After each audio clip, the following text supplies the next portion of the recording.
교과서 20쪽, 21쪽 펴서 발해의 역사가 우리나라의 역사인 까닭에 대해서 한번 같이 살펴보도록 하겠습니다. 이 부분을 따로 공부한 이유는 이 발해의 위치가 우리나라보다 좀 더 북쪽에 위치하기 때문에 우리나라에서는 계속적으로 우리나라의 이런 역사적인 교육에 계속 얘기를 했었지만 최근 들어 중국이 이 발해는 이 한국의 역사가 아니다. 중국의 한 나라였다라고 말을 하는 경우가 있어서 그에 대답을 하기 위해서 우리가 우리나라 역사인 이유에 대해서도 알고 있어야 한다고 생각이 됩니다.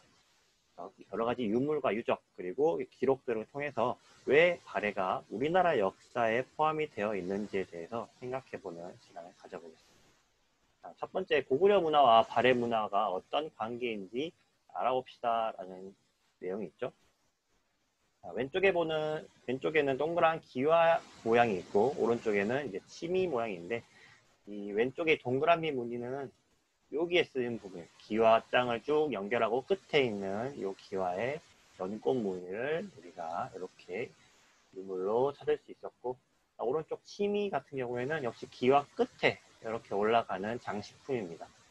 그래서 고구려와 발해 그리고 이 기와와 치미의 무늬가 비슷하다는 것을 우리는 발견할 수가 있죠.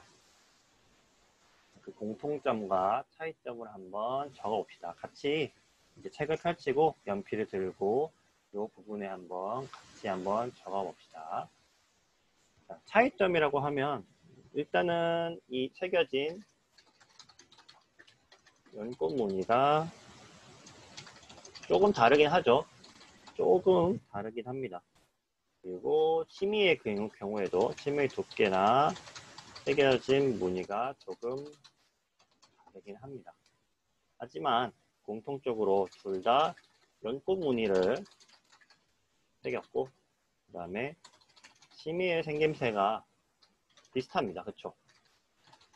이것을 만들어 지붕에 올리는 방식도 역시 비슷합니다. 그래서 고구려 때 사용했던 이런 양식들을 그대로 발해 때 가져왔다고 생각을 하면 좋을 것 같아요.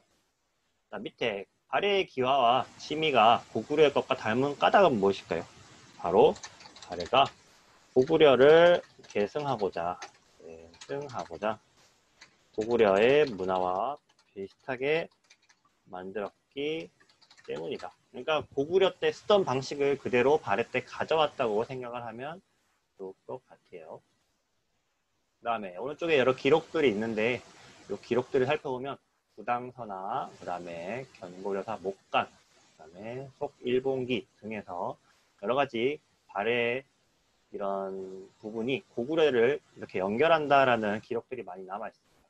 부당서에는 방위 역사를 담은 부당서에서 발해의 시조인 대조영이 고려 별종이라고 기록되어 있다. 고구려라는 표현이죠. 그 다음에 고려사 목간이라고 해서 보면 확대를 해보면 여기에 견고려사라고 되어 있는데 이 목간 기록을 따르면 일본은 발해 보낸 사신을 견고려사라고, 발해 사람인데 자기는 이 고구려의 사신이다라고 보낸 부분입니다.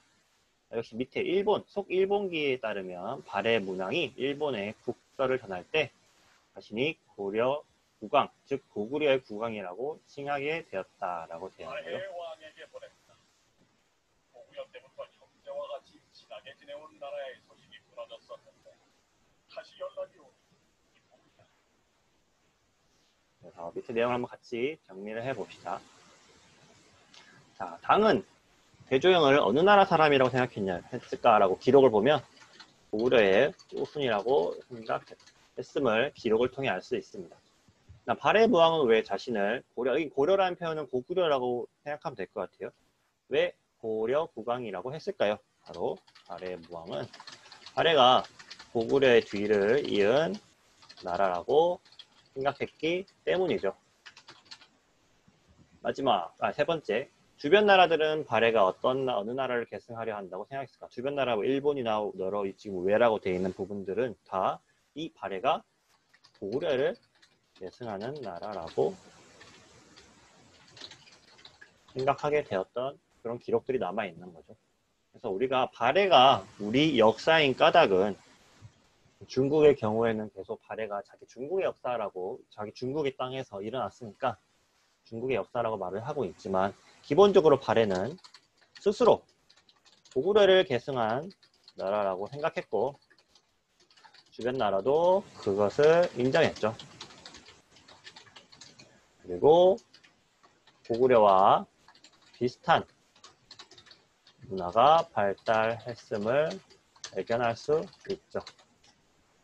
이런 여러 가지 이유에 의해서 발해는 바로 우리나라의 역사라고 말을 할 수 있을 것 같아요. 오늘 배운 내용을 교과서에 꼭 같이 옮겨 적고 생각하는 시간도 가져보도록 하세요.